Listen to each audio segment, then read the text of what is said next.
Sudah, saya mulai ya. Oke, bismillahirrahmanirrahim.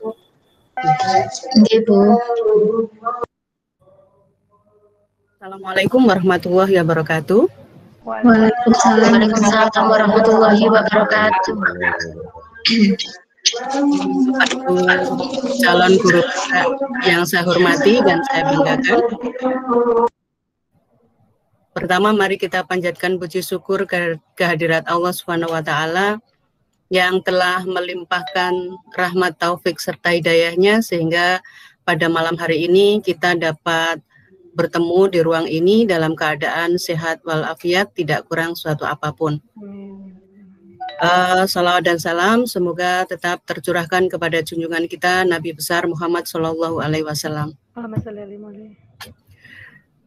Bapak Ibu sekalian, untuk mengawali kegiatan kita hari ini, mari kita berdoa sebentar dengan harapan kegiatan kita malam ini berjalan dengan lancar sampai selesai. Gitu ya. Saya beri waktu, silahkan berdoa. Berdoa mulai.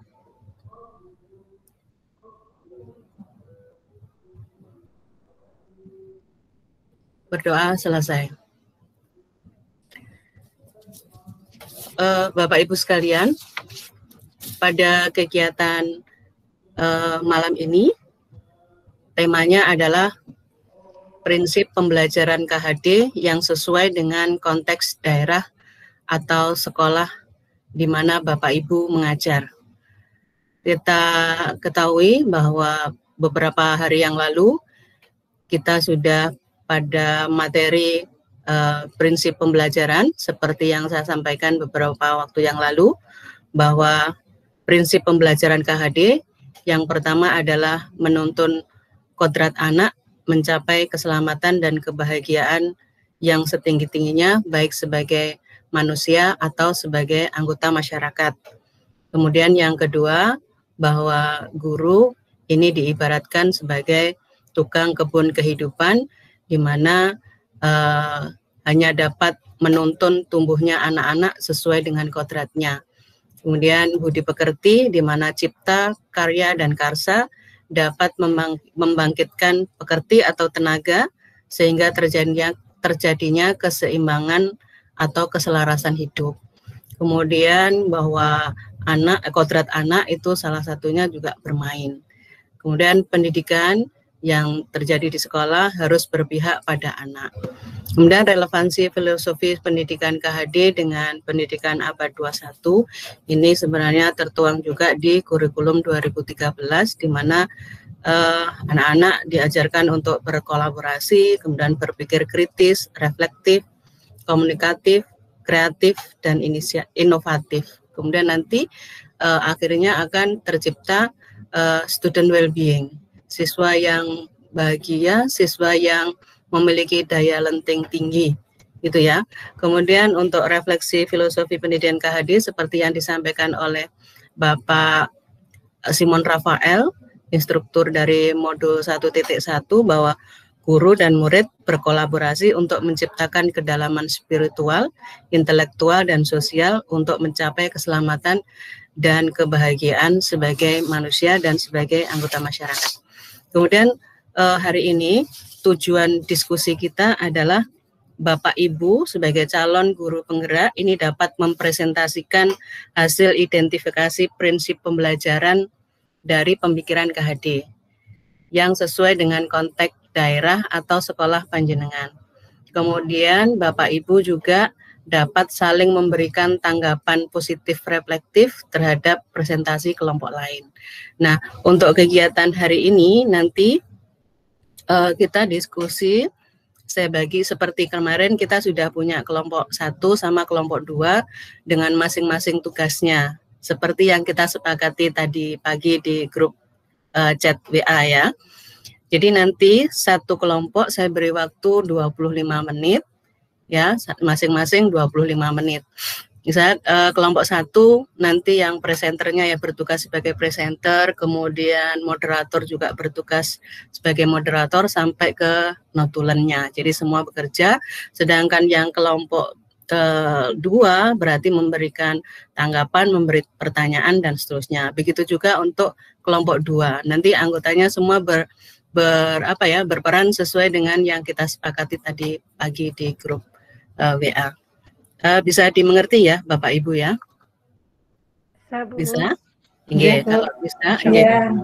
Jadi nanti saya sambil ngecek, karena di sini saya juga ada tugas untuk menilai keaktifan panjenengan ya. Saya berharap semuanya aktif dalam diskusi ini. Alhamdulillah bisa Ibu. Bapak Dimas. Keaktifan panjenengan, saya berharap semua berperan aktif untuk kegiatan ini. Jadi nanti kelompok 1 25 menit, kelompok 2 juga begitu 25 menit. Kalau sudah selesai baru nanti kita ke kegiatan berikutnya ya. Saya beri kesempatan kelompok 1 dulu. Gimana? Siap ya kelompok 1? Materinya juga sudah. Pak Dimas, ya Pak Dimas. Nurul, nanti yang dipresentasikan itu yang kelompok apa yang kita tunggu individu PowerPoint-nya? Misalnya kan kalau kemarin kelompok sudah buat sendiri apa? Halo. Ya Pak Dimas sama buat sendiri sudah juga Bu. Terus yang di grup tadi kan Pak Dimas itu, ya tadi yang di grup itu ada Pak Dimas ya? Ya, ya Bu.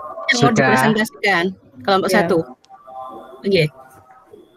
Ya, atau miliknya Protul sendiri? Kalau yang di grup tadi Pak Dimas kelompok, terus kemarin kan saya bikin, maksudnya saya kira ada tugas individu juga gitu, jadi ya individu memang ya, maksudnya yang individu berdasarkan kelompok itu kemudian dituangkan di tugas masing-masing kan? Iya. Nanti hari ini monggo kelompok 1 silakan. Dimas. Iya, yang dipresentasikan sekarang yang kelompok atau yang kelompok. Monggo. Oke, assalamualaikum warahmatullahi wabarakatuh. Waalaikumsalam warahmatullahi wabarakatuh. Selamat malam para CGP dan juga Ibu Fasilitator. Di sini kami dari kelompok 1 akan menyampaikan presentasi hasil diskusi kami pada kemarin. Dan untuk pembawa atau penyampai diskusi kemarin Ibu Mafirah. Silakan waktu dan tempat kami persilakan. Monggo Bu Firah. Ya, sebelumnya saya mohon maaf, saya ada salah persepsi. Saya masih belum download yang dari Pak Dimas tadi. Di grup mana nggih Pak Dimas? Yang PowerPoint-nya. Yang bersama, di grup yang bersama. Yang bersama, nggih.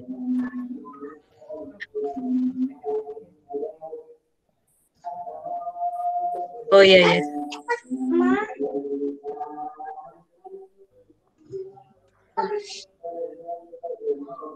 Sambil menunggu, mungkin dari kelompok saya khususnya ini untuk Bapak Ahmad Fauzi bersiap-siap nanti akan pada sesi menjawab, dan Ibu Siti Saudah pada sesi memberikan pertanyaan nanti Bu. Oke, siap. Ya, siapa? Dan semua anggota nanti bisa membantu menjawab jika ada pertanyaan dari kelompok 2. Oke. Ya, Pak. Oke, Bu Firos, sampun. Oke, sampun. Oke, ini saya klik yang presentasi sekarang ya. Oke. Oke, monggo kita sambut Bu Firo.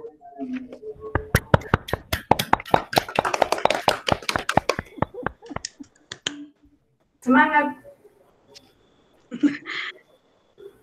Teknik. Keluar belum ya screen saya? Belum.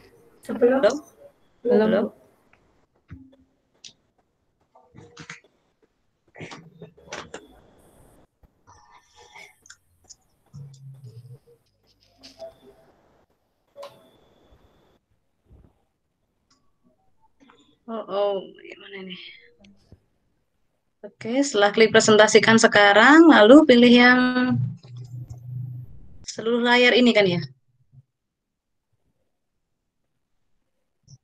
Bapak Ibu bisa dipandu mungkin, maaf ini kok yang saya enggak keluar-keluar ya. Present no, bisa, ada. Presentasikan Present. sekarang. Ya, presentasi sekarang, Ya. terus cuman seluruh layar jendela sama tab aja Jendela, pilihan. jendela. Jendela, setelah itu Pilih. Sudah dibuka kan tadi? Filenya sudah buka, Bu. Dibuka. PowerPoint-nya sudah dibuka. Lah ini, udah? Ya, oke. Baik, Assalamualaikum warahmatullahi wabarakatuh. Waalaikumsalam warahmatullahi wabarakatuh. Waalaikumsalam warahmatullahi wabarakatuh. Ya, apa kabar Bapak Ibu semua? Alhamdulillah rabbil alamin. Semoga tetap sehat dan lancar. Amin. Amin. Baik, kami dari kelompok 1 akan mempresentasikan desain kerangka pembelajaran sesuai dengan pemikiran Ki Hajar Dewantoro. Kami terdiri dari Bapak Dimas Yusuf, Ahmad Fauzi, saya sendiri Quratul Mafiroh, dan Ibu Aryani, Bu Siti Saudah, dan Ibu Iin Cahyati. Bu Viro, Ya, mohon maaf memotong untuk layar yang dipresentasikan mungkin tadi salah pilih. Ini yang muncul ya Google Meet-nya. oh yang muncul dulunya. Oke. Mungkin bisa diganti Saya stop yang dulu ya? di PowerPoint. Oke, saya stop dulu. Atau mungkin ada yang share screen, yang presentasi, Bu Viro kan nggak apa-apa. Mungkin. Oh iya. Mungkin Pak. Mungkin. Kalau kesulitan, kalau anggota yang lain. Bagaimana? Anggota kelompok? Oke. Nah, sudah Bu. Dibantu Bu Iin. Oh, sudah. Silakan Bu Viro. Oke, saya ulangi lagi ya. Kami dari kelompok 1 akan mempresentasikan desain kerangka pembelajaran sesuai dengan pemikiran Ki Hajar Dewantoro. Oke.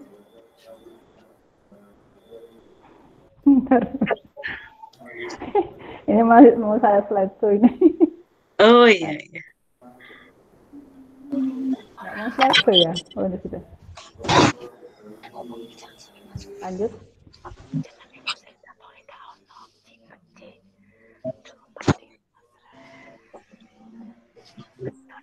Bisa masuk, Bu? Bisa, tapi slide-nya nggak tampil ya, Bu? Oh, Tetap yang... Sudah jalan hari ini. Oh, ini nggak jalan nih di layar. Oh iya, Haraya apa ini? Jaringan. Apa saya stop sharing? Ganti siapa yang bisa bantu ya? Ya, coba di stop dulu aja, Bu. Mungkin ganti coba. Ini coba saya bantu. Terima kasih, Pak. Oh, ini keluar nih dah. Ini saya share-kan keluar? Enggak. Sudah. Ya, Bu. Sudah, Bu. Sudah, saya selesai ya. Oke. Ya, profil pelajar Pancasila. Sampun. Sudah keluar ya? Ya. Bismillahirrahmanirrahim. Baik, yang akan kami presentasikan di sini terdiri dari profil pelajar Pancasila yang akan kami pilih, identifikasi sumber daya dan potensi yang dimiliki, kompetensi pelajar Pancasila, indikator tercapaian peserta didik, dan hal-hal yang akan dilakukan. Lalu kemudian penyebab dipilihnya profil pelajar Pancasila yang berkebinekaan global, dan cara mencapai profil pelajar Pancasila yang berkebinekaan global. Dan kemudian pihak yang terkait.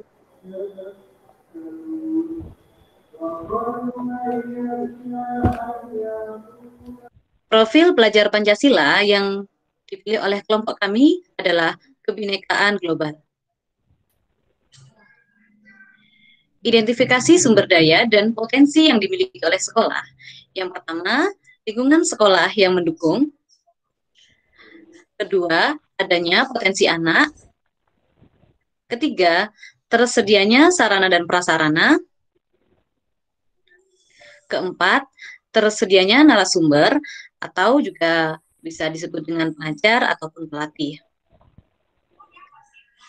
Kelima, dukungan dari pimpinan sekolah. Dan yang keenam, adanya tenaga pendidik yang berpikir maju. Untuk tersedia sarana dan prasarana, di sini yang dimaksudkan selain adanya sarana kegiatan, yaitu kegiatan ekstrakurikuler di luar KBM.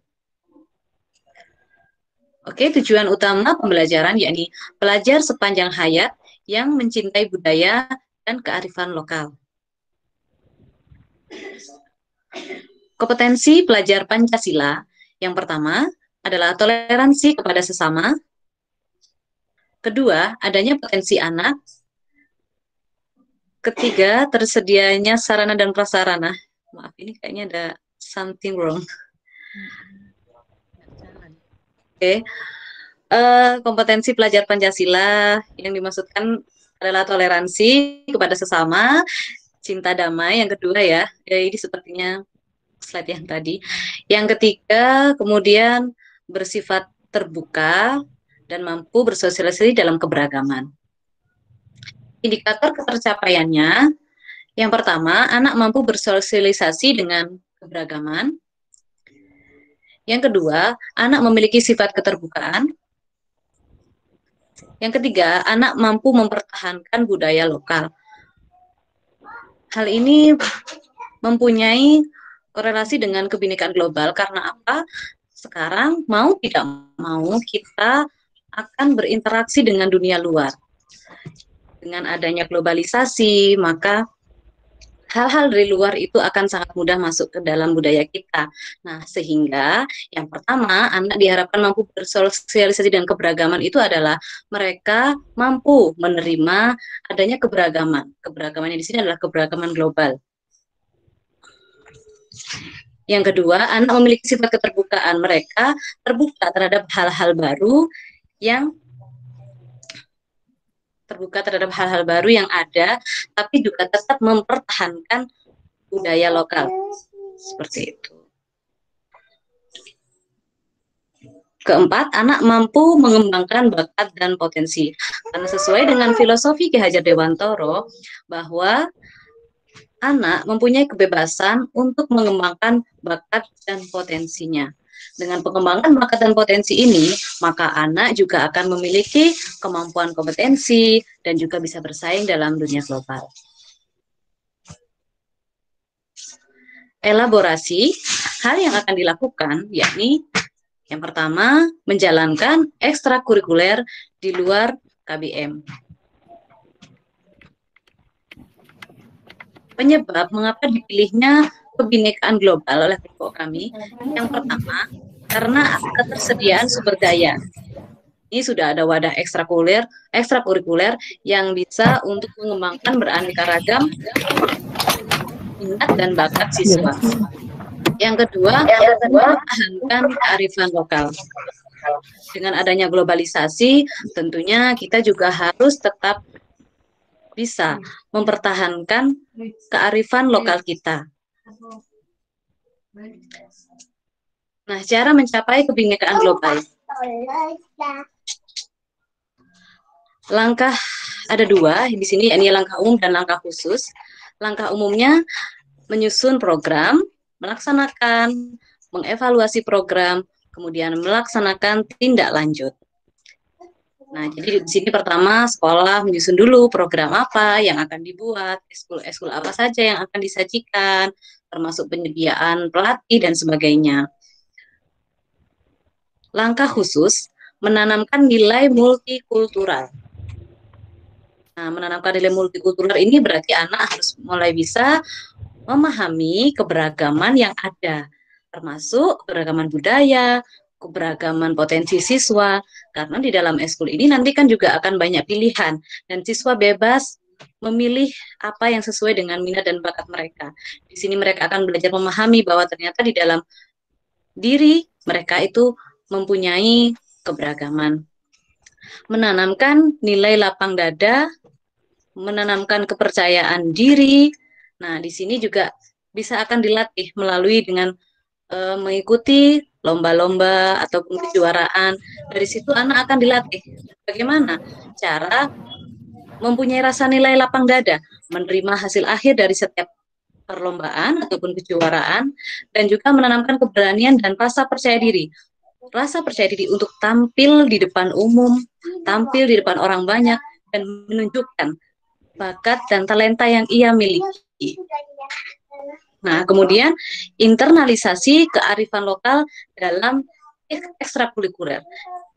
Ekstrakurikuler tidak hanya sekedar pengembangan bakat dan minat, tapi di sini juga ada proses internalisasi kearifan lokal.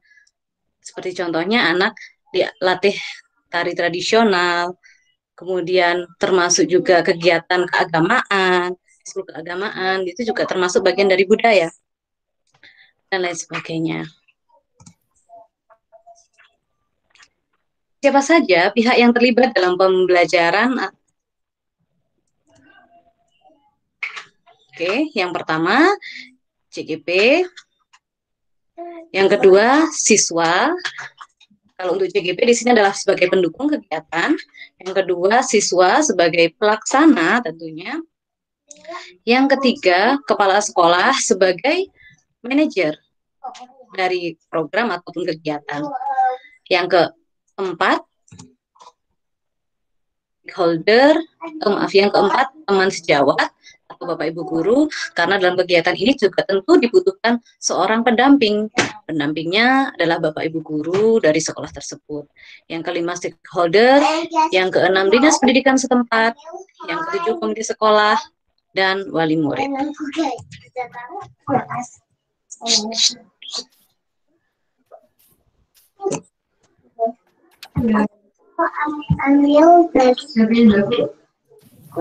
Oke, Bapak Ibu, terima kasih. Sekian presentasi dari kami. Apabila ada kekurangan, mohon.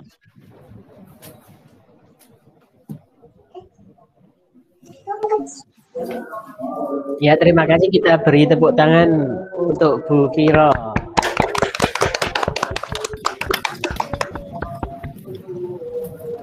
Alhamdulillah penyampaian dari Bu Viro, terima kasih Bu Viro. Dan sekarang pada sesi yaitu kelompok 2, silakan memberikan tanggapan pada kelompok kami.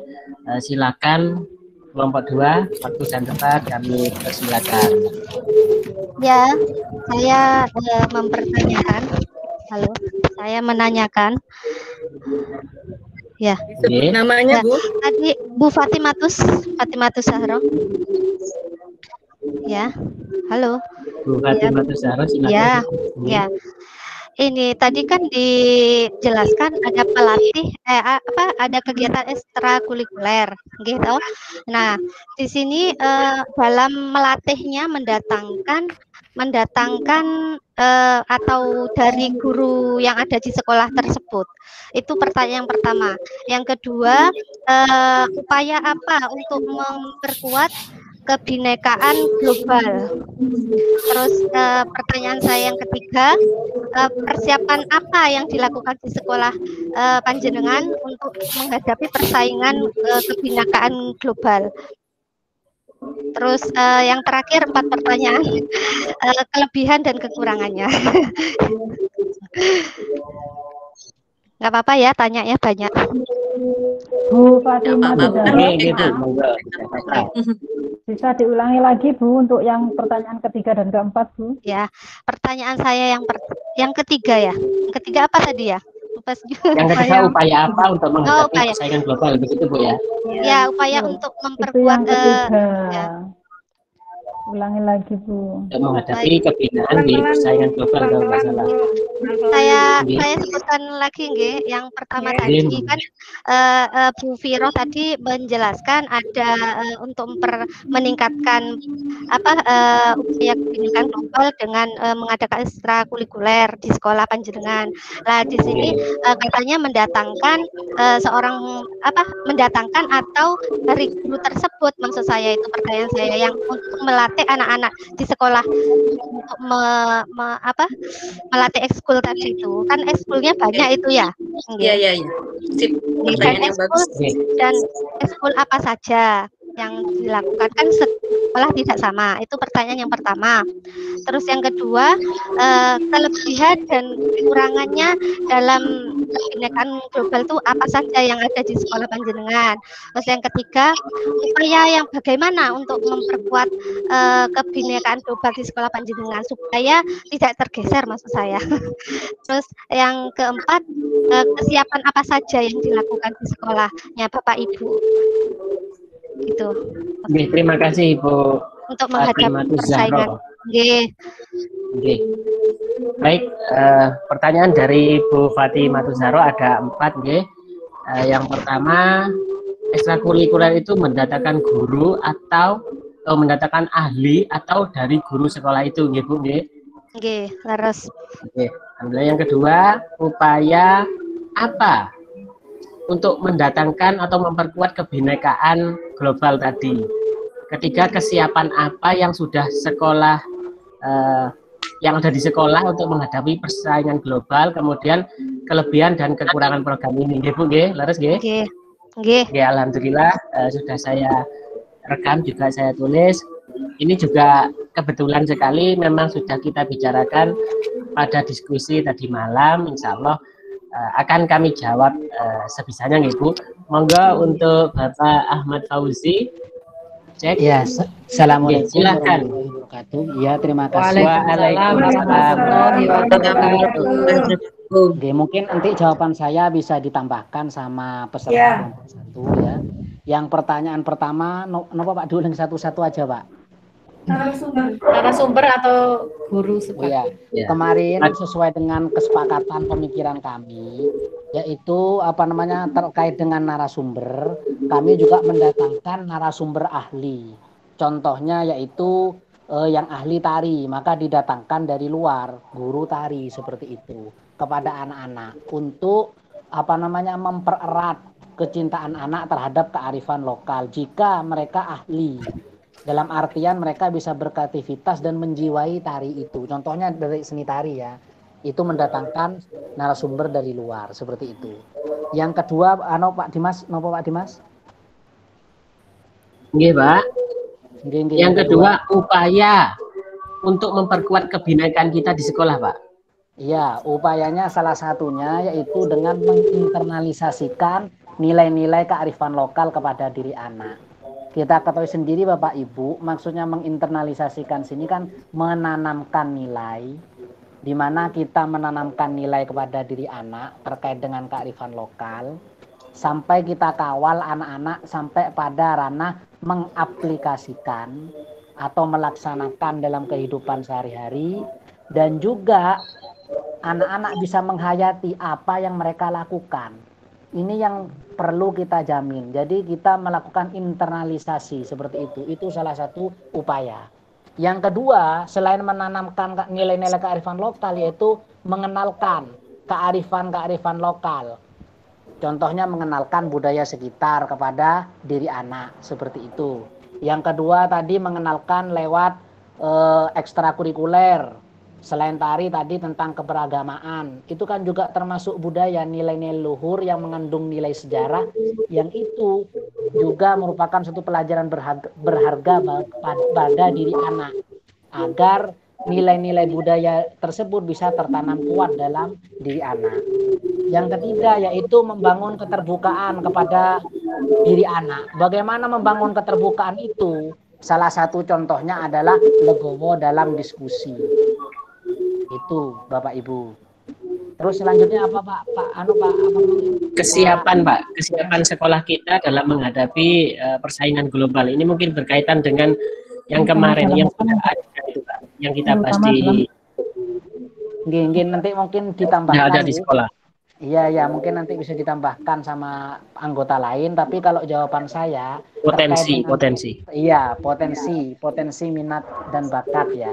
Yang perlu dikembangkan terkait dengan profil kebinekaan ini, terutama kebinekaan global, yaitu kalau bisa itu anak-anak diajarkan bahasa asing.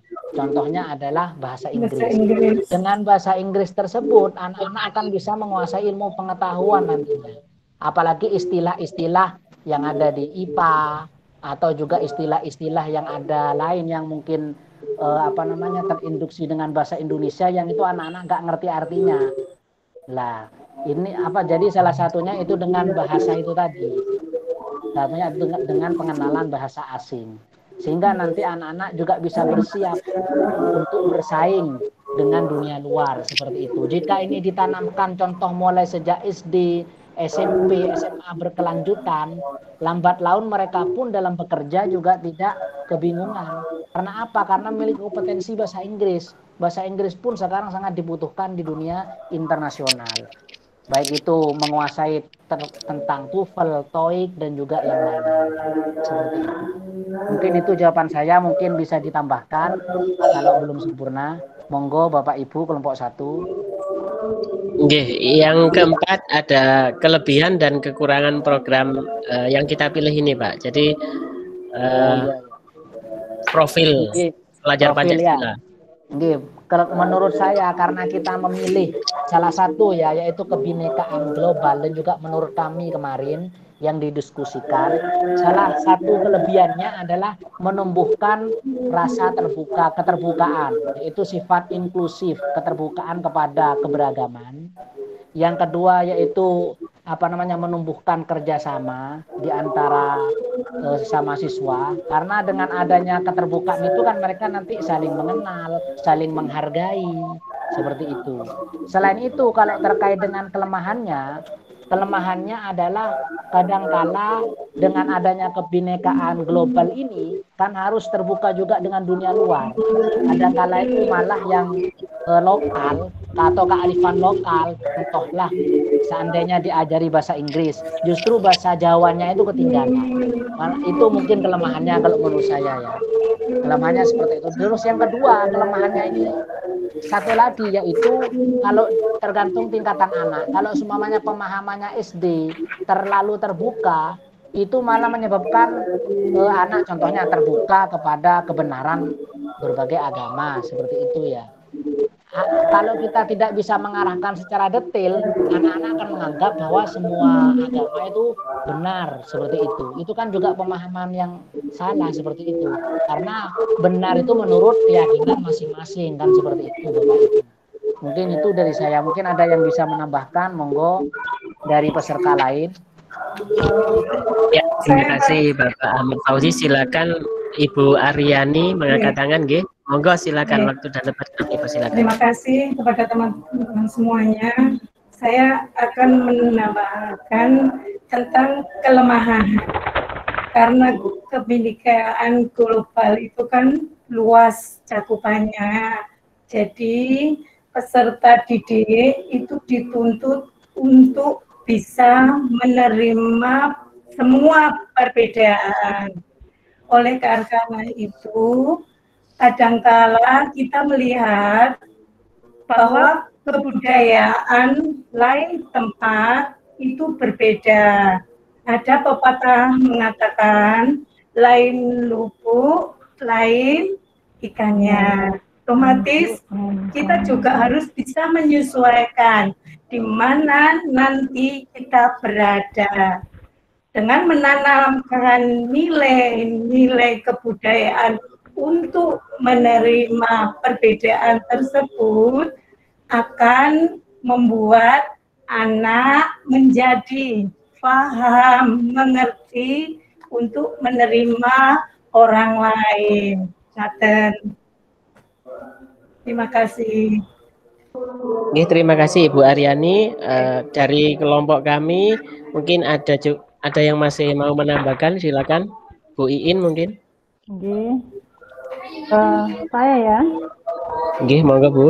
Mau menambahkan tentang persiapan. Tadi kan ada pertanyaan yang ketiga dari Bu Fatimah Zahra tentang persiapan untuk menghadapi persaingan global. Kalau Pak Fauzi tadi kan model yang pertama mengajarkan bahasa asing, dan saya tambahkan untuk yang berikutnya itu harus ada dalam diri anak itu terdapat satu keunggulan, maksudnya potensi yang benar-benar diunggulkan dari anak untuk dijadikan modal bagi anak tersebut dalam melangkah ke arah lebih luas lagi atau ke arah yang lebih global lagi. Yang dijadikan ketika anak sudah mempunyai modal, maka dia akan tumbuh percaya diri, dan ketika sudah ada persaingan, maka dia akan bisa bertahan.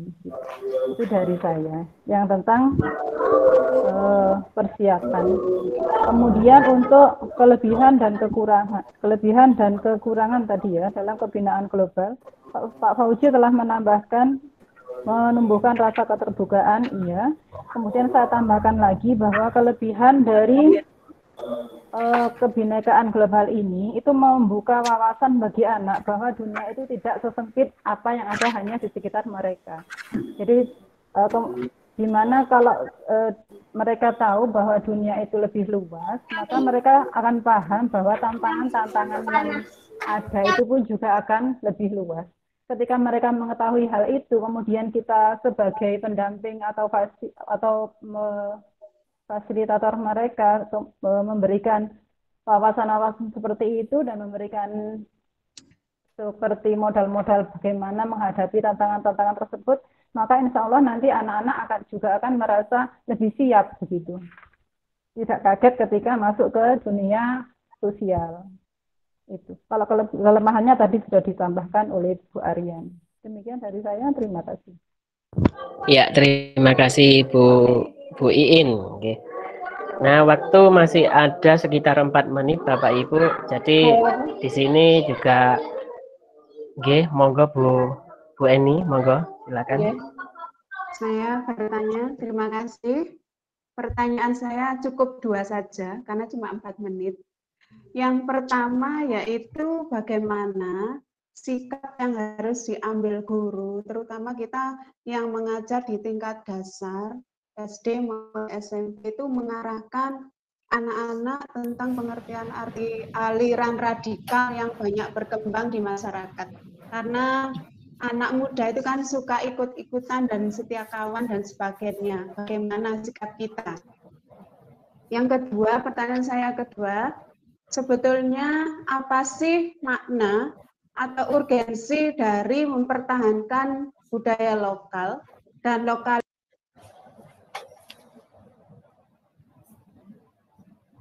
dari masyarakat? Saya ulang lagi ya, apa sih makna atau urgensi? Kok udah mulai dari kemarin yang kita bahas itu, urgensinya bagi peserta di budaya, mempertahankan budaya luhur dan lokalitas bagi peserta didik atau masyarakat pada umumnya itu apa? Terima kasih.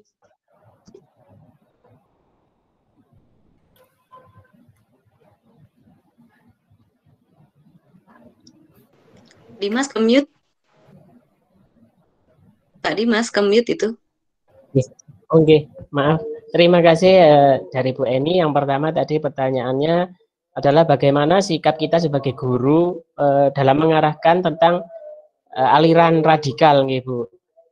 Nah, kita berharap Bu dari kegiatan kita dengan kebinekaan tadi, kita itu bisa mengarahkan anak, menanamkan nilai-nilai seperti bahasanya Pak Ahmad Fasil tadi, menginternalisasikan nilai-nilai baik dalam kegiatan kita. Jadi kegiatan yang kebinekaan berarti anak-anak ini kita ajari untuk memberikan toleransi. Jadi anak-anak tidak hanya dikenalkan pada aliran-aliran tertentu saja, tapi hampir semua konsep. Maka dengan begitu anak dari sejak dini akan mulai menyadari, Bu, dan mulai tumbuh rasa toleransi atau rasa tenggang rasa kepada semua konsep tersebut. Itu untuk yang pertama. Yang kedua, apa makna atau urgensi mempertahankan budaya luhur dan lokalitas tadi Bu Inge. Jadi pentingnya kita mempertahankan ini. Kenapa? Karena sebetulnya Bu, kalau dilihat dari sejarah, Indonesia itu adalah bangsa yang besar, bangsa yang memiliki peradaban yang bagus di masa lampau, yang baik. Oke.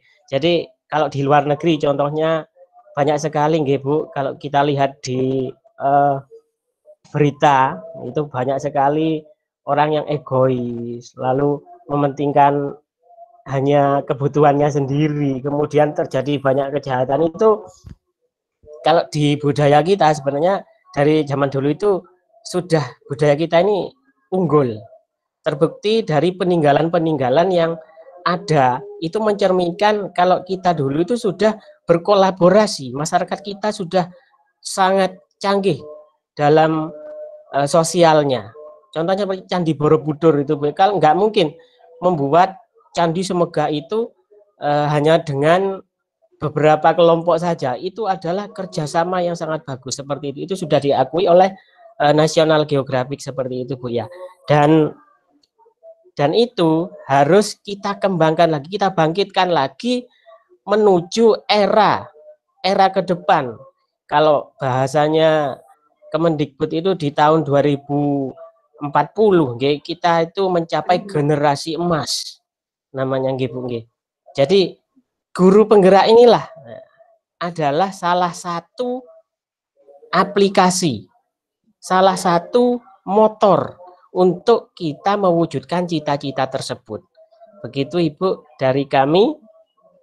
Nggih, karena waktunya mungkin juga sudah habis. Boleh nambah satu lagi Pak Dimas? Oh, nggih monggo, Pak Prista, monggo. Monggo, waktu dan tempat kami persilakan. Iya, tidak banyak, satu saja pertanyaan saya. Terima kasih sebelumnya. Selamat malam Bapak Ibu calon guru penggerak. Salam dan bahagia. Pertanyaan saya, kenapa fokusnya kegiatan elaborasi ini hanya di ekstrakurikuler? Karena kalau ekstrakurikuler terlebih di luar jam kegiatan belajar mengajar, ini kan waktunya juga terbatas. Kenapa tidak di dalam kegiatan belajar mengajar itu sendiri? Itu saja. Terima kasih. Selamat malam. Ya. Selamat malam. Oke. Pertanyaan dari Pak Prista, kenapa kita fokusnya di ekstrakurikuler? Oke, Pak. Jadi kenapa kita memilih fokusnya menggunakan alatnya ekstrakurikuler? Karena begini, Pak. Dalam pembelajaran utamanya sekarang kita sudah menggunakan kurikulum K13. Sebetulnya nilai-nilai dalam saintifik di kurikulum 13 itu sudah beberapa itu mencerminkan filosofi dari Ki Hajar Dewantoro. Jadi kalau kita mungkin di kuliah belajar banyak teori-teori belajar, bahkan dari luar negeri, dari Benjamin S. Bloom, dari Hobbes, dan yang lain-lain itu. Tapi kita itu ternyata kalau kita mempelajari dari lokal, ternyata ada Ki Hajar Dewantoro yang sangat luar biasa. Bahkan beliau itu tidak hanya 4 kriteria, 5 kriteria. 5 kriteria dari Benjamin S. Bloom itu dirangkum oleh beliau, yaitu menjadi hanya 3, tapi 3 itu mewakili, yaitu niteni, nironi, dan nambahi. 3 ini sudah mencakup 5 tadi, seperti itu Pak. Jadi memang kalau dalam pembelajaran sudah kita internasionalisasikan dan sudah ada dalam RPP seperti itu.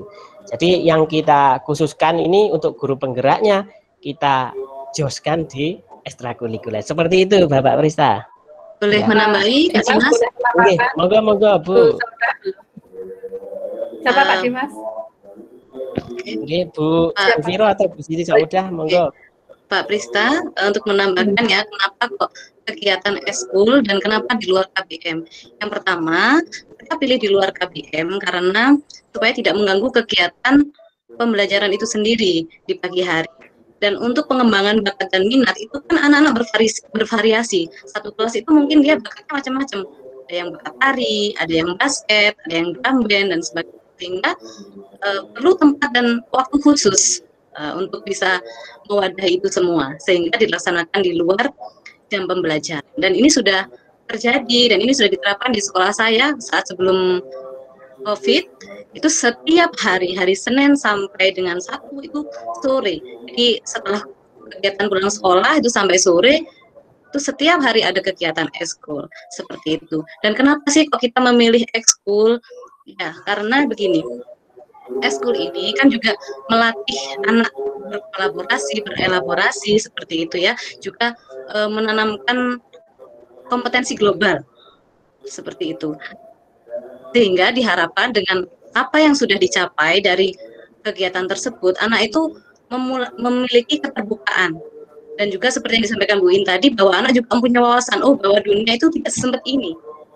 Dengan mereka belajar, lebih mengembangkan bakat, mengikuti perlombaan, mereka akan melihat dunia luar, juga melihat budaya-budaya dari sekolah lain. Oh ternyata di sekolah ini seperti ini, di sekolah itu seperti itu. Nah, lalu menambahkan lagi untuk urgensinya, kenapa sih kok sepenting itu kearifan lokal?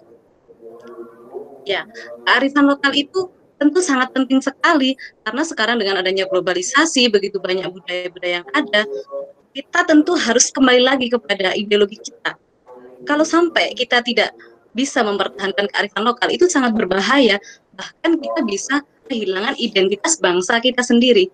Maka dari itu, kenapa sekarang kita harus menanamkan pelajar dengan profil Pancasila, supaya satu, jika ideologi Pancasila kita sudah kuat, maka radikalisme ataupun mungkin budaya hoax dan sebagainya itu tidak akan terjadi.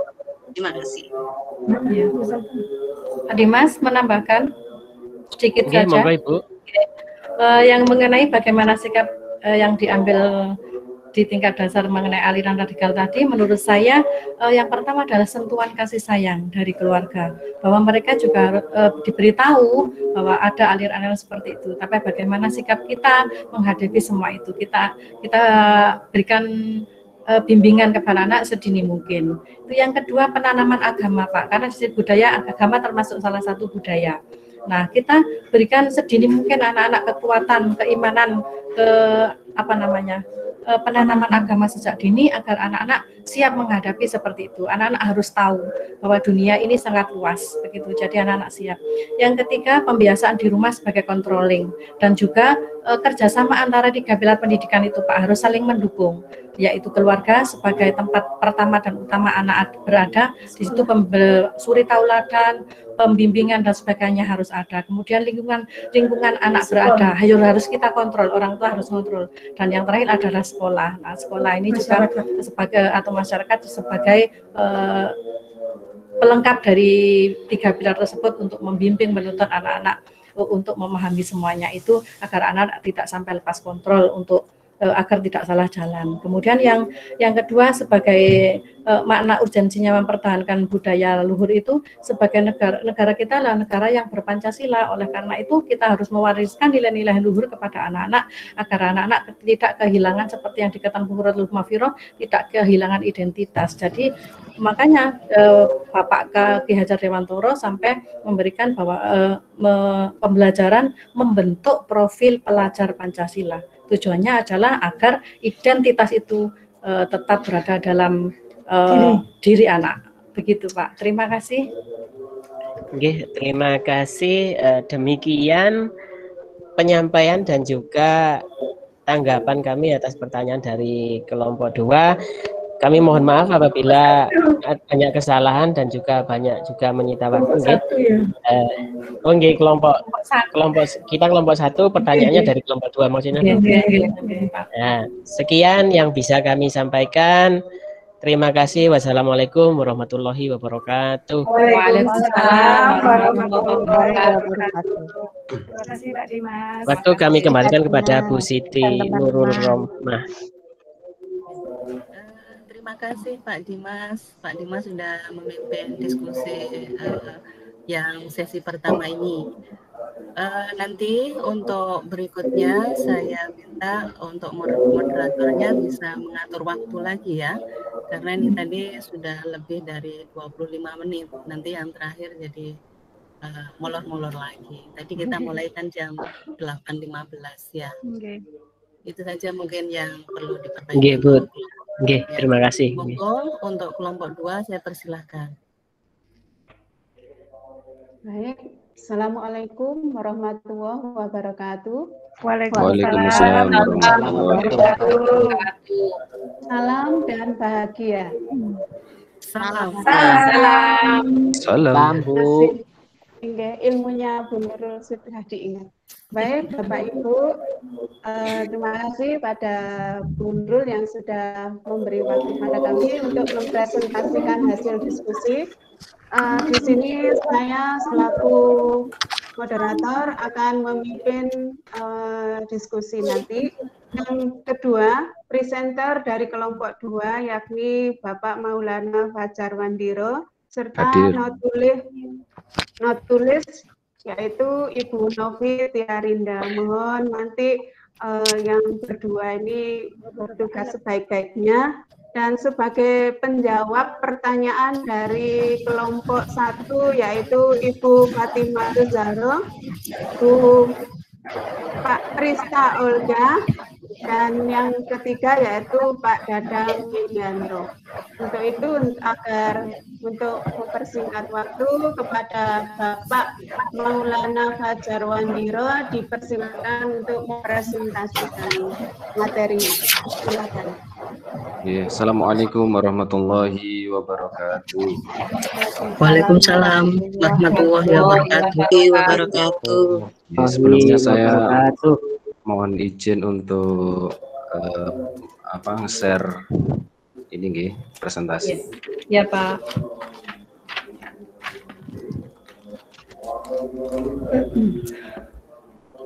Ngapunten, apakah sudah terlihat?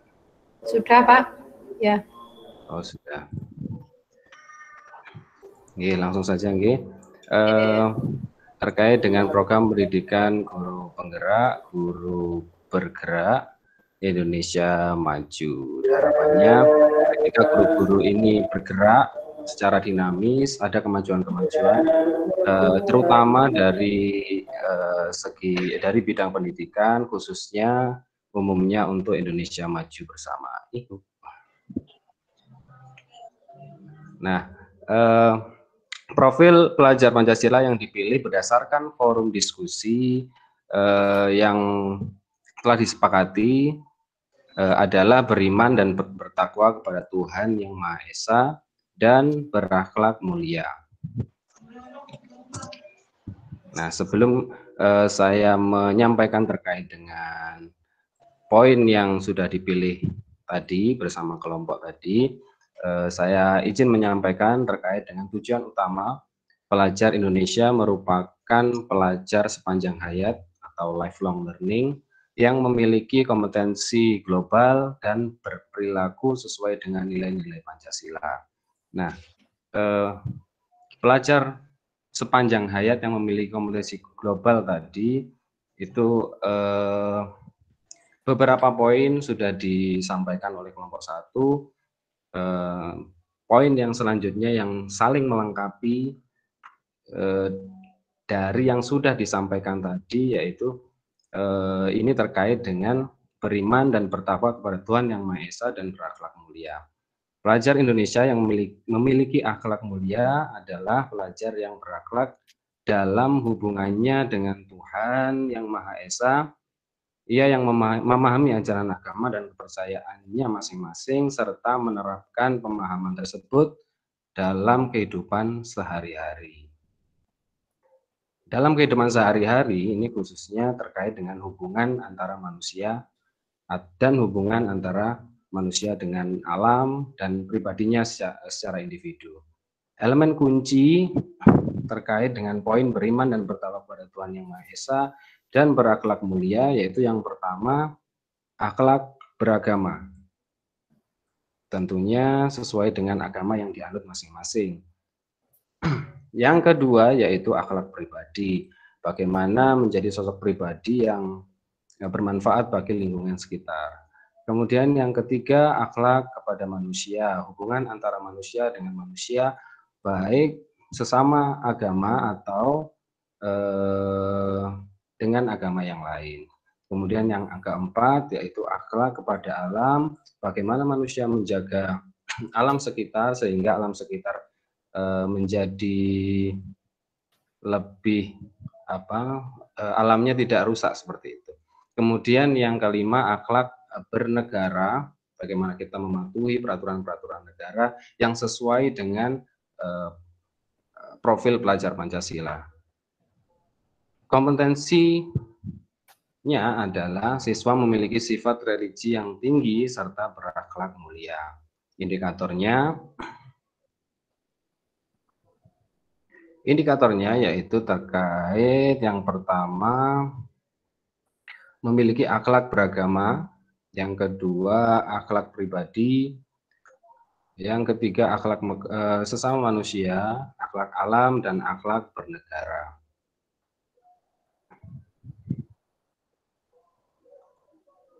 Sumber daya dan potensi yang dimiliki oleh sekolah dan kelas untuk menerapkan kegiatan ini, yang pertama yaitu guru, kemudian murid, lingkungan masyarakat, dan lingkungan keluarga, pemimpin sekolah, yang di sini khususnya kepala sekolah, dan sarana prasarana yang ada di sekolah.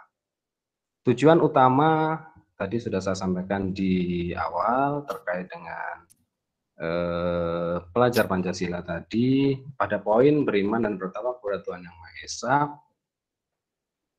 Saya kerucutkan lagi terkait dengan indikator yang sudah saya tadi. Yang pertama akhlak beragama, yaitu lebih mengerucut kepada mampu beribadah, kemudian hubungannya dengan Tuhan sesuai dengan agamanya masing-masing. Kemudian yang kedua akhlak pribadi, itu mampu menghargai dirinya sebagai seorang manusia. Yang ketiga, akhlak kepada manusia, berbuat baik terhadap sesama manusia, saling menghargai antara umat beragama. Yang keempat, akhlak kepada alam, mampu menjaga alam sekitar. Dan yang kelima, akhlak bernegara, salah satunya menepati peraturan yang ada di sekitar. Pada penerapannya, elaborasi hingga pelaksanaan konkret di sekolah dan di kelas. Di sini yang pertama, sebelum saya membahas ke yang lebih spesifik secara umum, yaitu merancang program untuk mencapai kompetensi yang telah disusun. Kemudian yang kedua, memilih dan memilah apa saja yang sudah diterapkan di sekolah dan kegiatan baru yang harus dilakukan. Yang ketiga, merancang kegiatan yang sesuai dengan momentum hari besar. Jadi di sini ada tiga hal umum yang nantinya hal-hal umum yang nantinya akan dilakukan. Yang pertama itu kegiatan yang disesuaikan dengan momentum hari besar, dan juga merancang kegiatan yang itu dilaksanakan dalam proses pembelajaran. Jadi menyelipkan sebuah kegiatan-kegiatan yang itu dihubungkan dengan pembelajaran sehari-hari. Kemudian yang selanjutnya bersifat pembiasaan, yang mana ini nantinya bisa dilakukan tidak hanya di dalam pembelajaran, proses pembelajaran, tapi juga bisa dilakukan di luar pembelajaran, dan juga bisa dilakukan di rumah, dipantau oleh orang tua yang ada di rumah. Melakukan kegiatan pembiasaan di sekolah ini tadi di kelas itu di antara lain yaitu memberi salam kepada guru dan teman yang dijumpai. Kemudian ada lagi yang masuk ke dalam proses pembelajaran, yaitu berdoa sebelum memulai pembelajaran, terus memperingati hari besar keagamaan, kemudian melaksanakan ibadah-ibadah sesuai dengan agamanya masing-masing, menghargai perbedaan tanpa memandang suku dan ras, peduli terhadap lingkungan, serta cinta tanah air dengan melaksanakan kegiatan-kegiatan yang mengarahkan siswa untuk cinta dan bangga menjadi bangsa Indonesia. Beriman dan bertakwa kepada Tuhan Yang Maha Esa dan berakhlak mulia merupakan dasar dari kehidupan setiap manusia untuk menjalani kehidupan bermasyarakat dan bernegara dengan baik.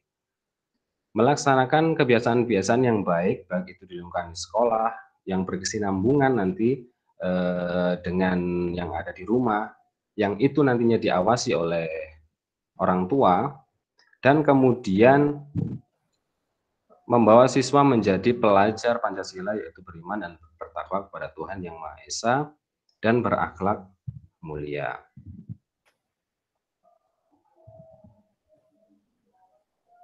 Kemudian yang selanjutnya terkait dengan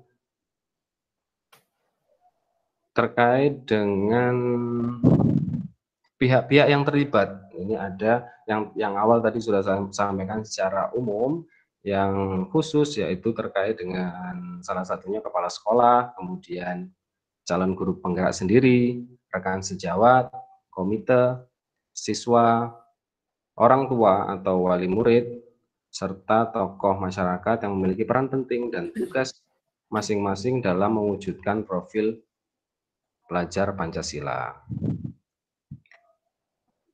Harapannya adalah dengan adanya kegiatan-kegiatan ini dapat mewujudkan profil pemuda Pancasila yang berkarakter, pelajar yang berkarakter Pancasila, dan anak-anak yang saling menghargai antara agama satu dengan agama yang lainnya. Mungkin itu dari saya. Apabila ada tambahan dari anggota kelompok yang lain, saya persilahkan. Monggo saya kembalikan ke Bu Eni. Baik, terima kasih Pak Maulana yang sudah mempresentasikan hasil diskusi kelompok 2. Sebelumnya saya sampaikan apresiasi yang tinggi untuk Pak Priska dan Pak Maulana. Tepuk tangan dulu Pak Maulana dan Pak Priska yang sudah membuat banner yang sudah dipresentasikan oleh Pak Maulana. Terima kasih Pak Priska. Baik Bapak Ibu, sebelum kita lanjut ke sesi tanya jawab, yuk biar tidak tegang, pada hitungan ketiga Pak Maulana mohon siapkan kameranya. Pada hitungan ketiga mohon senyum yang lebar, kemudian sambil pegang pipinya ya Bu ya. Saya mulai, karena saya guru bahasa Inggris, pakai bahasa Inggris. 1, 2, 3, yeay. Ya, terima kasih. Baik, kita lanjut ke Pak Maulana ikut foto loh. Siapa yang foto tadi itu?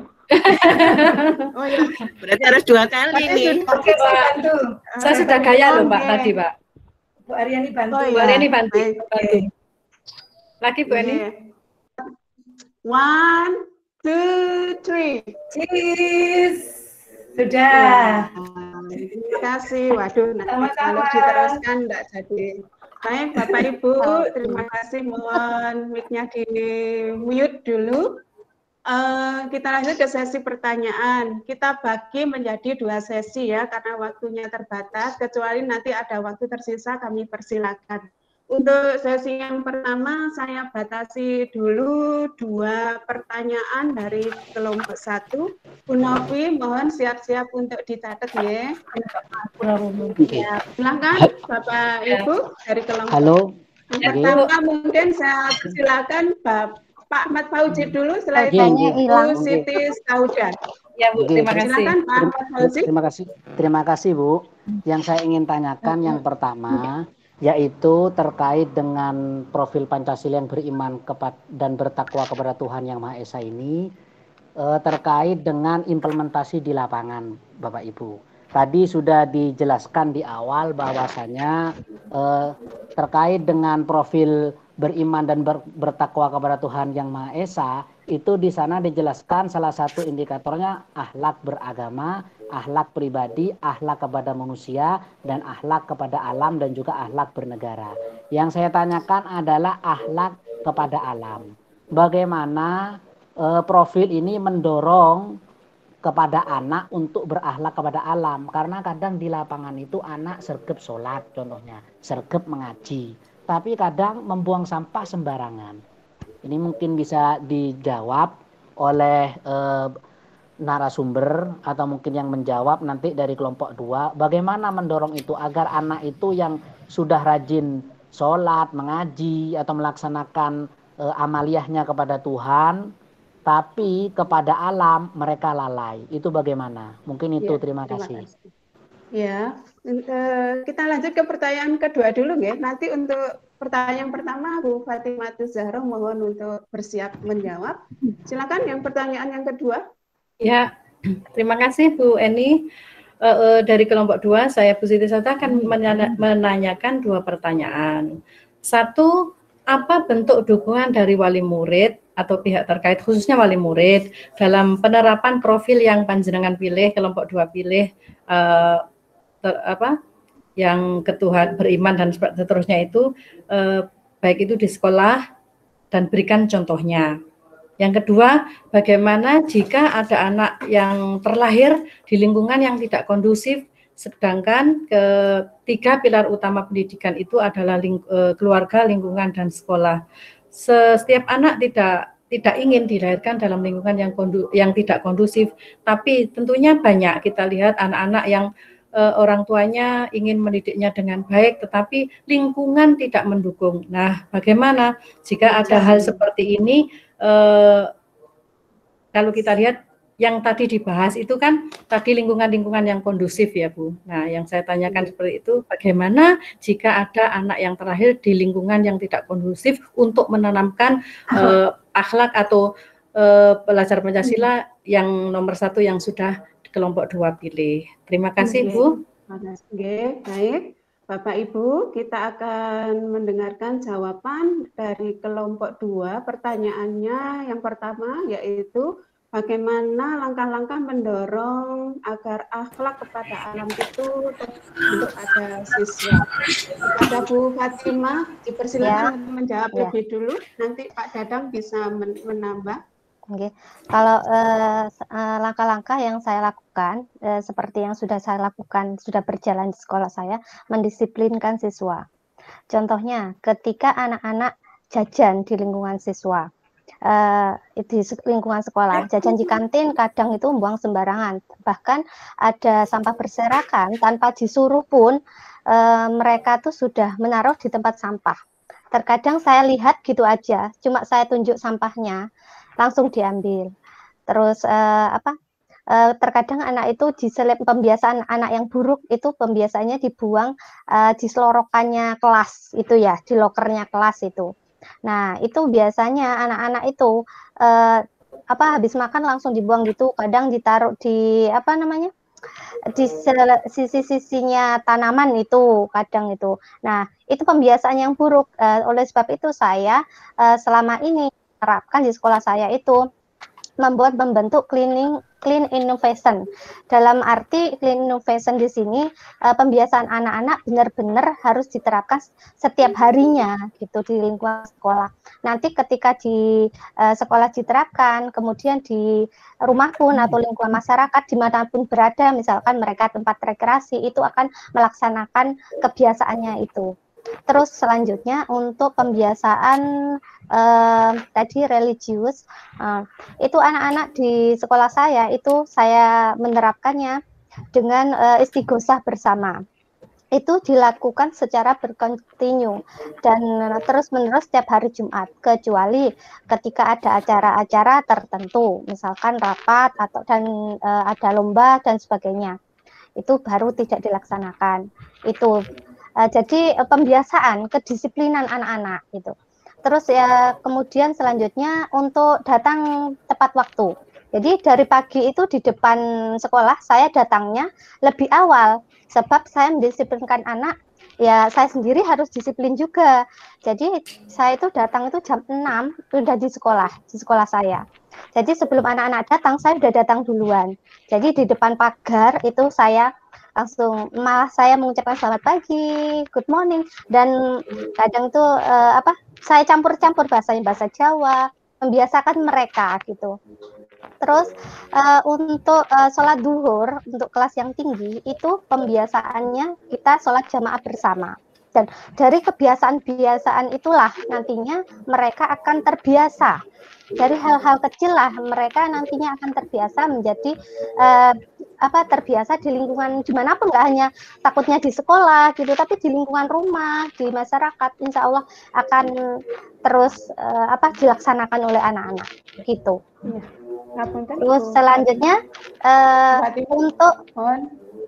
Mohon jawabannya fokus ke pertanyaan, yaitu menanamkan akhlak kepada alam, ya. Tadi pertanyaannya Pak Ahmad Fauzi. Iya, itu tadi pembiasaan sudah saya sebutkan tadi, pembiasaan kedisiplinan mereka. Itu upaya-upayanya seperti itu. Terus untuk selanjutnya upaya-upayanya pembiasaan itu ya seperti memasukkan kelontang itu ya.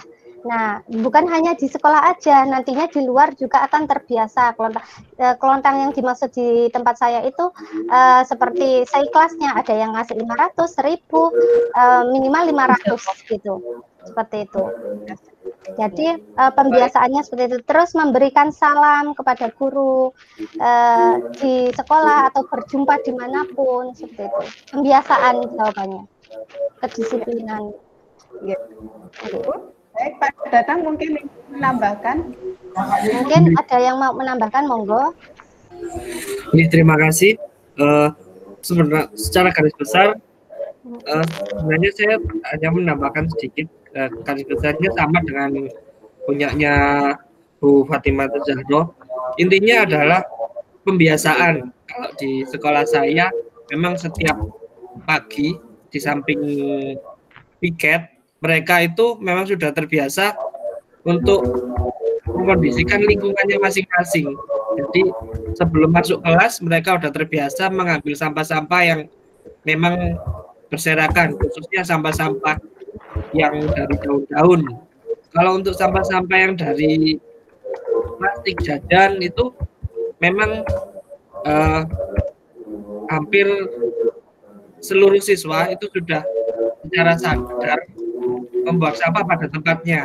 Nah, kecuali untuk yang seperti yang dikatakan Bu Fatimah tadi, yang di selorok-selorok meja itu, nah itu memang yang kadang-kala anak-anak ini seringkali melakukan itu. Tapi di lembaga saya itu setiap petugas piket itu sebelum pulang mereka pasti ngontrol yang di bawah-bawah meja itu. Jadi kalaupun ada sampah, yang punya meja itu bertanggung jawab untuk membersihkan sebelum pulang sekolah. Mungkin itu tambahan dari saya tentang akhlak alam. Oke, terima kasih. Baik, Pak Ahmad Fauzi, saya kira cukup ya untuk pertanyaan nomor 1. Kita bagaimana Pak Ahmad Fauzi? Cukup, Gini, ya, terima kasih. Berarti jawabannya pembiasaan tadi ya. Melalui pembiasaan dan disiplin seperti yang disampaikan oleh Bu Fatimah Zahro tadi. Intinya itu. Baik, kita lanjut ke pertanyaan berikutnya.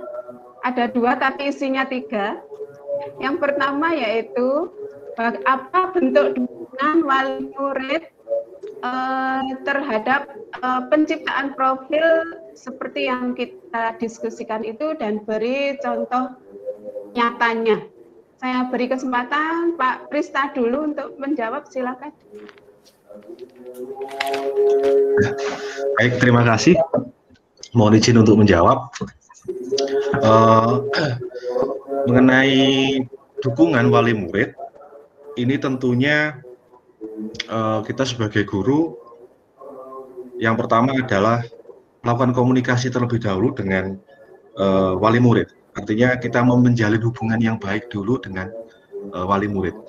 Ketika hubungan ini bisa terjalin dengan baik, maka setiap aktivitas ataupun kegiatan-kegiatan yang dilakukan oleh sekolah, khususnya ini yang berhubungan dengan bertakwa, beriman, dan berakhlak mulia pada Tuhan ini, tentunya dukungan-dukungan itu pasti akan diberikan.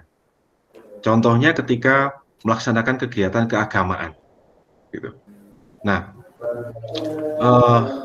pasti meskipun kegiatan yang dilaksanakan di luar jam sekolah, karena orang tua sangat mendukung dengan aktivitas tersebut, maka dalam kondisi apapun pasti orang tua akan memberi dukungan. Salah satu contohnya mengantarkan ke sekolah, kemudian jika membutuhkan apa istilahnya, atribut-atribut untuk kegiatan keagamaan, gitu, orang tua bisa membantu menyediakan, begitu. Itu salah satu contoh-contohnya, begitu. Kemudian ini menanggapi perihal tentang lingkungan yang tidak kondusif. Kembali lagi bahwa komunikasi dengan orang tua sangat penting. Ketika kita tidak bisa menjalin komunikasi dengan baik, maka kita pun juga tidak akan tahu sebenarnya lingkungan anak-anak itu bagaimana, gitu. Nah, ketika kita sudah mengetahui lingkungan yang mungkin kurang baik, tentu kita juga harus punya strategi-strategi khusus, begitu. Dan menurut saya strategi yang paling mudah adalah menjalin hubungan yang baik dengan orang tua. Ketika kita menjalin hubungan baik dengan orang tua, maka di rumah pun orang tua akan juga membantu memberikan pengawasan yang ekstra kepada anak-anaknya, begitu. Dan pastinya ini juga akan sangat berdampak baik kepada anak-anak. Ketika orang tua di rumah tidak memberikan pengawasan kepada anak-anak, terlebih di lingkungan yang tidak kondusif, ini tentunya juga akan sehebat apapun kita berusaha untuk menjadikan anak-anak ini beriman, bertakwa, berakhlak mulia, tapi ketika tidak ada dukungan dari orang tua juga pasti akan hasilnya tidak bisa maksimal. Terus kemudian, Bu, bagaimana? Sedikit boleh menanggapi apa yang ditanyakan Pak Fauzi tadi tentang akhlak pada alam. Tentunya berakhlak alam ini menurut saya siswa harus punya rasa cinta kepada alam, rasa peduli. Sebenarnya di presentasi tadi sudah dijelaskan bahwa salah satunya adalah peduli pada lingkungan.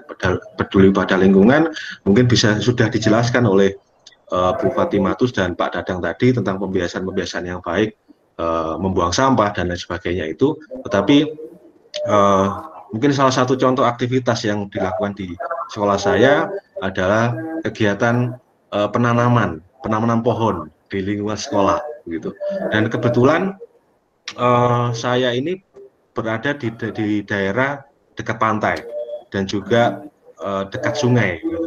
Dan ketika terjadi banjir, ini sering sekali lahan-lahan di daerah sungai ini tergerus, gitu.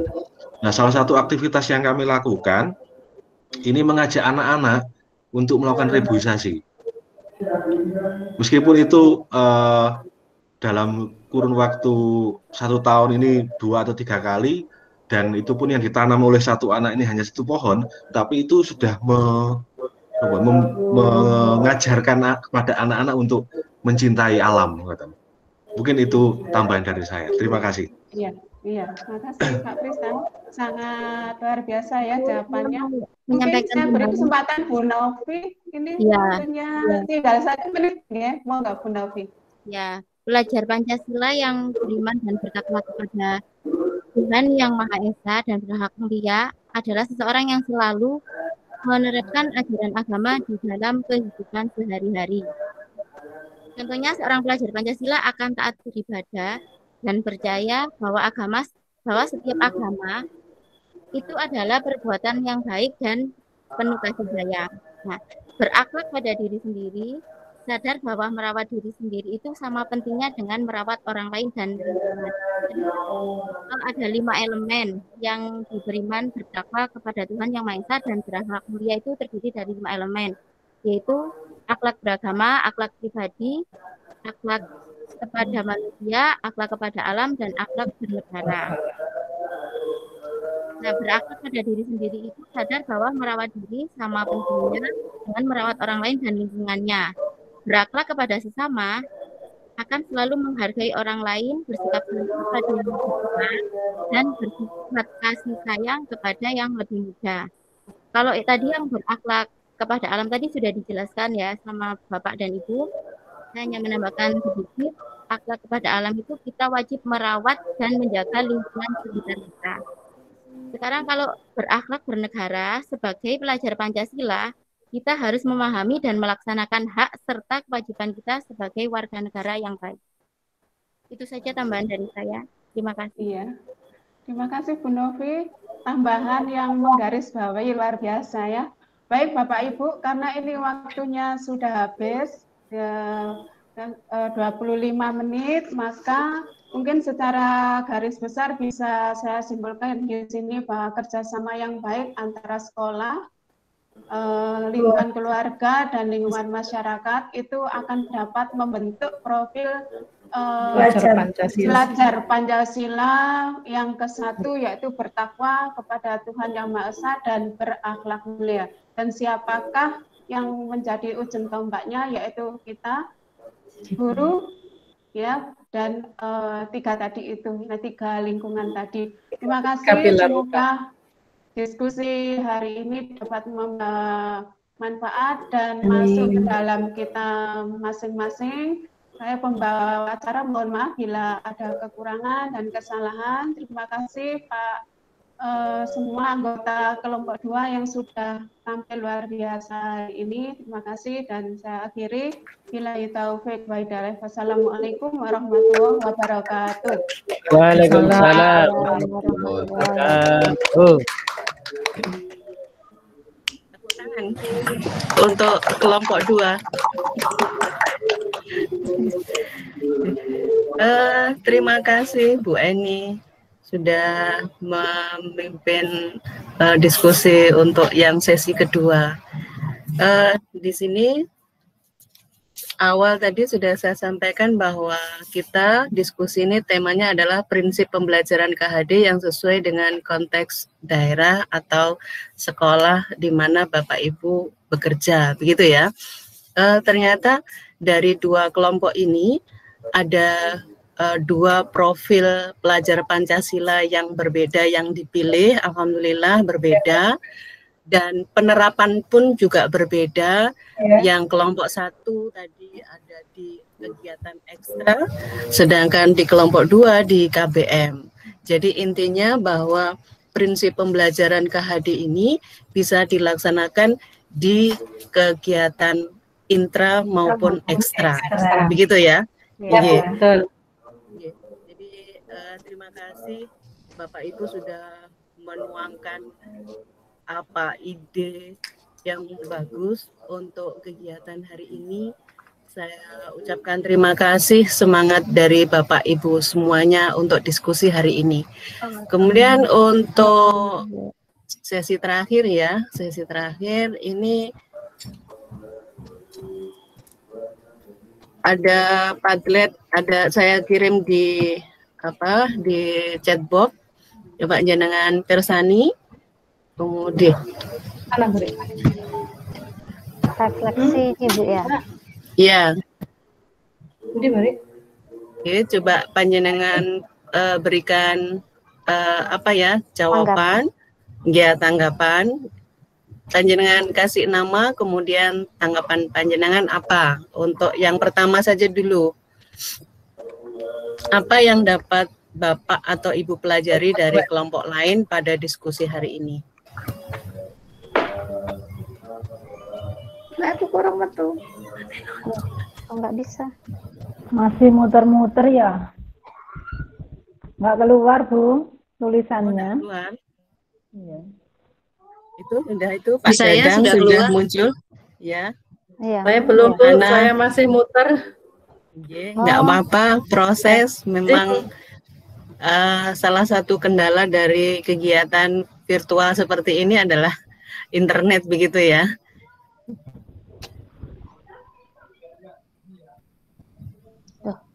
Mati. Title ini diisi nama kita, Kak, Bu?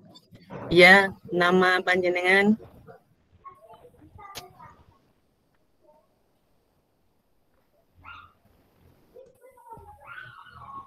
Nggak bisa keluar loh.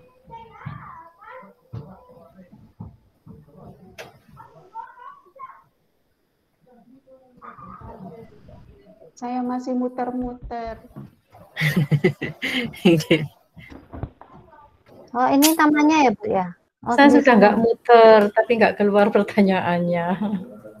Isi namanya ya, Bu ya? Ini mana Ya, sih? Yang atas itu panjenengan kasih nama, kemudian bawah itu tanggapan panjenengan. Oh iya. Ini bener kan? Ya. Saya mana ya? Iya punya saya enggak keluar. Kalau jenengan scroll ke atas ke bawah, jenengan cari yang sudah jenengan tambahkan iya, tadi. Iya. Nggih. Sampun, Bu.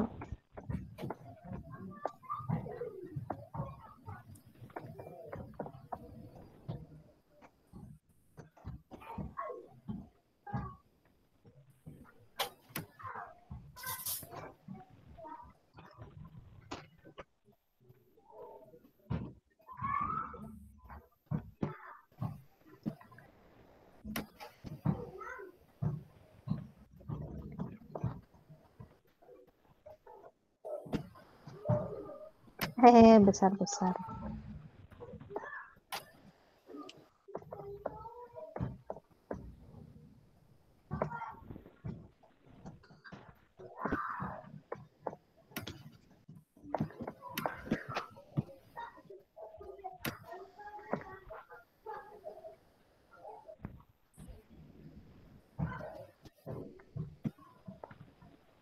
Pemahaman.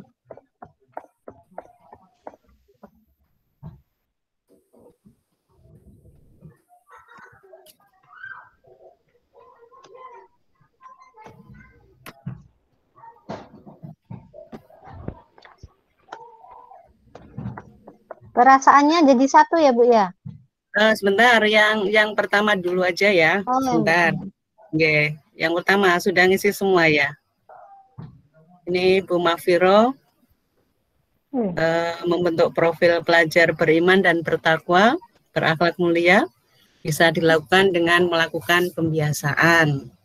Ya, kemudian Pak Dadang ini menyampaikan bahwa setelah diskusi ini ternyata masih banyak yang harus dibenahi dalam pribadi dan di lembaganya. Masih banyak yang harus dirubah, begitu ya Pak Dadang. Kemudian Pak Maulana, kegiatan hari ini bisa dilakukan pada kegiatan ekstrakurikuler, penerapan kegiatan-kegiatan yang bertujuan memberikan wawasan global kepada murid, tetapi tetap mempertahankan kearifan lokal yang ada di lingkungan sekitar. Ini Pak Prista, penerapan kegiatan profil pelajar Pancasila bisa dilakukan di luar KBM. Bu Aryani, saya bertambah wawasan dan pengetahuan tentang profil pelajar Pancasila yang dibahas hari ini. Insya Allah sebagai CKP saya akan berusaha menerapkan di sekolah. Alhamdulillah, mudah-mudahan sukses. Kemudian apa ini? Masih lanjutnya tadi ya. Misalnya pembiasaan baik di rumah, di sekolah, dan di lingkungan sekitarnya. Dan ini Bu Eni, yang saya pelajari dari kelompok 1 adalah bahwa penting sekali bagi peserta didik untuk mempertahankan budaya luhur dan lokalitas agar tidak kehilangan identitas di era globalisasi. Bu Novi menambah wawasan tentang profil pelajar Pancasila. Bu Sauda. Belum bisa dikirim Bu, ini sudah selesai dari tadi. Bentar Bu. Ya nggak apa-apa, sambil jalan ini. Sudah di enter. Yang jelas saya mengetahui tentang akhlak, yaitu 5 akhlak tadi yang bisa dilakukan dalam kelas, dalam pembiasaan dan keteladanan di sekolah dalam KBM. Ya, Pak Fauzi, salah satu indikator dari profil pelajar Pancasila beriman dan bertakwa kepada Tuhan Yang Maha Esa, yaitu akhlak terhadap alam melalui pembiasaan. Untuk dari Bu Wiji, apa ini? Ide penerapan prinsip pembelajaran KHD dalam mewujudkan profil lain dari profil pelajar Pancasila. Ya, terus yang ini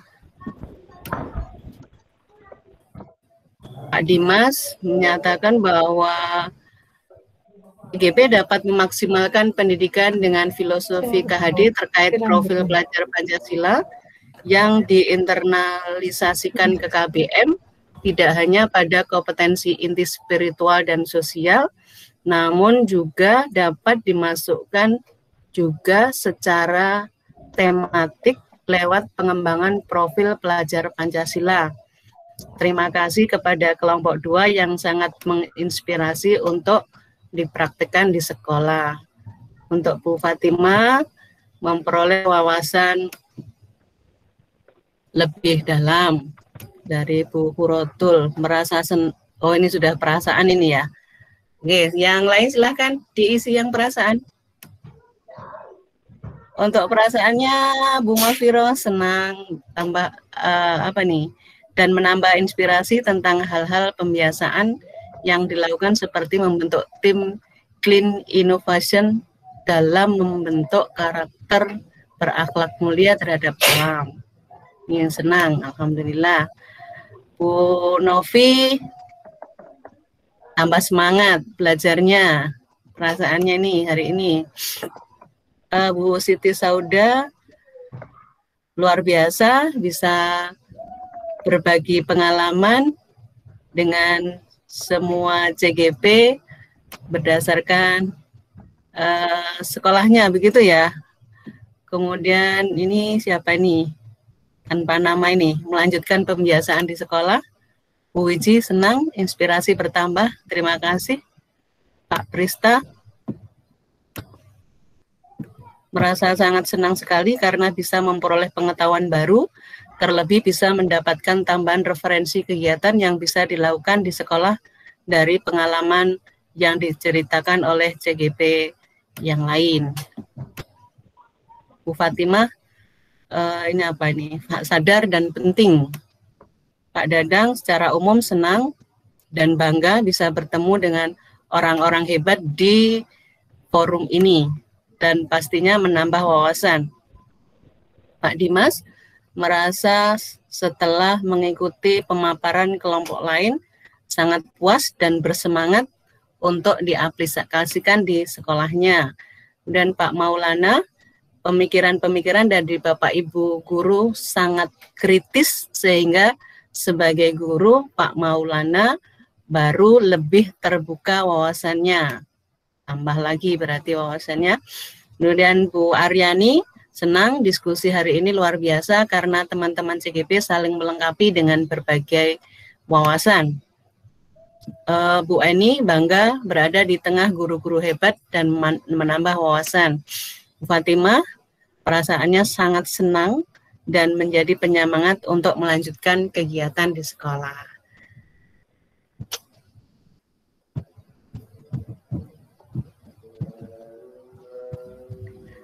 Terima kasih. Saya terharu nih hari ini. Bapak Ibu semuanya mengungkapkan perasaannya senang, kemudian bangga, terinspirasi, dan ingin menerapkan dari pengalaman dari Bapak Ibu CGP yang lain di sekolahnya, gitu ya? Iya, Bunda. Dari kebinekaan sekolah tadi Bunda ini. Kita jadi tahu dari beliau-beliau yang ada di pinggiran sana, Bunda.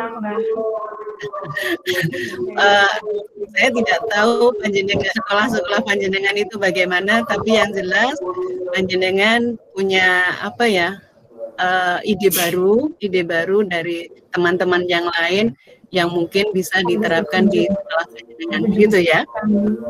Iya, Bunda. Terima kasih. Ini karena waktunya, alhamdulillah ini sudah jam 21.46, berarti sudah cukup waktunya. Alhamdulillah hari ini molor hanya 15 menit. Mudah-mudahan nanti berikutnya bisa lebih tepat lagi. Tadi pagi saya di grup chat WA ada yang menyatakan ada yang masih punya putra kecil gitu ya, benar ya? Iya. Iya.